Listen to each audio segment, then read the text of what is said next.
এবার দেবলীনা শাসানোর ভয়ে এক পর্যায়ে আয়ুষকে কোনোভাবেই ক্লায়েন্ট মিটিংয়ের জন্য শহর থেকে দূরে যেতে দিতে নারাজ কুসুম। হ্যাঁ বন্ধুরা, ভিডিওতে লাইক দিয়ে দেখতে থাকুন। যে মুহূর্তে কিনা আয়ুষকে ক্লায়েন্ট মিটিংয়ের জন্য, সাইট ভিজিটের জন্য যখন ইন্দ্রাণী গাঙ্গুলি আয়ুষকে শহর থেকে অনেকটা দূরে পাঠানোর সিদ্ধান্ত নেয় এবং সেই মুহূর্তে বাধা দিয়ে যখন কিনা আপত্তি করে, কুসুম বলতে থাকে যে না দেবীমা, আমি কেন জানি না বলছি যে আমার মনটা বড্ড বেশি খচখচ করছে। আমার কেন জানি না মনে হচ্ছে যে ছোটো সাহেবকে এতটা দূরে শহর থেকে পাঠানোটা ঠিক হবে না, কারণ আপনি তো খুব ভালো করে জানেন যে দেবলীনা ম্যাডাম কতটা সাংঘাতিক। সে যদি যে কোনো সময় ক্ষতি করে দেয়, কারণ আগের বারও কিন্তু কর্তা যখন কিনা বাড়ির বাইরে গিয়েছিল, শহর থেকে এতটা দূরে গিয়েছিল, তখন কিন্তু সে তাকে রীতিমতো জিম্মি করে রাখার চেষ্টা করেছিল। এবার যদি নেক্সট টার্গেট ছোটো সাহেব হয়ে থাকে, তার জন্যই আসলে আমি আপনাকে বারণ করছি। ঠিক সেই সময় কথা বলা মাত্র মীনাক্ষী বলতে থাকে যে এ তো দেখছি যে মার থেকে মাসির দরদ বেশি।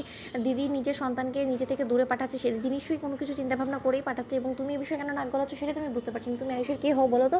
সব বিষয়ে কেন তো নাক গলাও বলো। ঠিক সেই সময় কথা বলা মাত্র আয়ুষ যখন কিনা এক পর্যায়ে কুসুমকে মানানোর জন্য কুসুমের কাছে যায়, ঠিক সেই সময় কুসুম বলতে থাকে যে ছোটো সাহেব, আমি আপনার কাছে হাত জোর করে অনুরোধ করছি, আপনি যদি সত্যকার অর্থে আমাকে ভালোবেসে থাকেন, আপনি যদি সত্যকার অর্থে আমার কথা এক বিন্দু ভেবে থাকেন, তাহলে আমি আপনার কাছে অনুরোধ করছি, আপনি কোনো মতে শহর থেকে এতটা দূরে যাবেন না। তার জন্য যা মিথ্যে বলার আপনি বলে ফেলুন, কিন্তু কোনোভাবে কোনো একটা তালবাহানা করে আপনি কোনো মতেই শহর থেকে অনেকটা দূরে যাবেন না। ঠিক সেই সময় আয়ুষ যখন বলতে থাকে যে কুসুম, যে সাইট ভিজিটের কথা মা বলছে সেটা আমার একটা স্বপ্নের ড্রিম প্রজেক্ট, এবং এই ড্রিম প্রজেক্টে আমি কোনো মতেই ভেসে যেতে দিতে পারি না, কারণ সেখানে আমার যাওয়াটা খুব বেশি প্রয়োজন। তার কারণ ক্লায়েন্টসরা আমার জন্য সেখানে অপেক্ষা করে রয়েছে, সেখানে সমস্ত কিছু আমি যদি দেখে কনফার্ম না করি, ততক্ষণ পর্যন্ত কোনো মতেই কাজ এগোবে না। এবং তুমি আমাকে আজ না হয় আটকালে, কিন্তু চিরকাল তারা তুমি আমাকে আটকে রাখতে পারবে না। আমাকে তো অবশ্যই কাজে ফিরতে হবে, এবং সেই সমস্ত কিছু বারবার করে তুমি যদি ব্যাঘাত ঘটাও, তাহলে কী করে চলবে, কী করে আমি আমার কাজে মন দেবো বলো তো? এবং তোমার এই গোমরা মুখ দেখে যদি আমি কাজে যাই, তাহলে তো আমারও মন বসবে না, তাই না? তুমি প্লিজ একটু স্বাভাবিক হওয়ার চেষ্টা করো। এবং আমার তো কেন জানি না মনে হচ্ছে যে আমার সাহসী বাঘিনী কুসুম এখন আস্তে আস্তে দুর্বল হতে শুরু করে দিয়েছে, বেড়ালে পরিণত হতে শুরু করে দিয়েছে। তুমি সামান্য একটা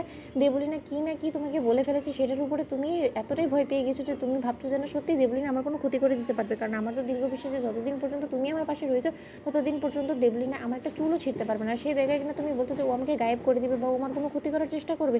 ঠিক সেই সময় কুসুম যখন বলতে থাকে যে ছোটো সাহেব, আপনি কেন জেদ করছেন, কেন আপনি বুঝতে চাইছেন না বলুন তো? দেবলীনা ম্যাডাম যথেষ্ট পরিমাণে সাংঘাতিক, এবং সে আগেরবার যে পরিমাণে অসম্মান হয়ে বাড়ি ছেড়েছে, তার পরবর্তীতে সে বেশি আগ্রাসী হয়ে উঠবে, সেটাই কিন্তু স্বাভাবিক। ঠিক সেই সময় আয়ুষ বলতে থাকে যে ও কতটা আগ্রাসী হয়ে উঠবে সেটা যেমন আমার খুব ভালো করে জানা আছে, ঠিক তেমনি ওর মোকাবেলা কী করে করতে হবে, কতটা সাংঘাতিক হলে আমি ওর সঙ্গে পেরে উঠবো, সেটাও আমার খুব ভালো করে জানা আছে। তুমি ভেবো না একদম, আমি জাস্ট যাবো আর আসবো, দুদিনেরই তো কথা কুসুম। তুমি আমাকে এতটা টেনশন করলে কী করে চলবে বলো তো? তোমার এই গোমরা মুখ দেখে আমি যদি কাজে যাই না, তাহলে আমি কাজেও ভালো করে কনসেন্ট্রেট করতে পারবো না। তাই আমি তোমাকে হাত জোর করে অনুরোধ করছি যে তুমি প্লিজ একটু রিল্যাক্স থাকার চেষ্টা করো। আমাকে নিয়ে এত ভাবনা চিন্তা করার কোনো প্রয়োজনই, আমি বেশ ভালোই থাকবো, এবং আমি তো তোমাকে প্রতিনিয়ত ফোনে সমস্ত খবরাখবর আপডেট দিতে থাকবো, তাই না? তাহলে আমাকে নিয়ে এতটা টেনশন না করে একটু রিল্যাক্স থাকো, বরঞ্চ আমার বাড়ির লোকেদের তুমি খেয়াল রেখো। তো বন্ধুরা, লাইক এবং শেয়ার করে সাবস্ক্রাইব করতে ভুলো না।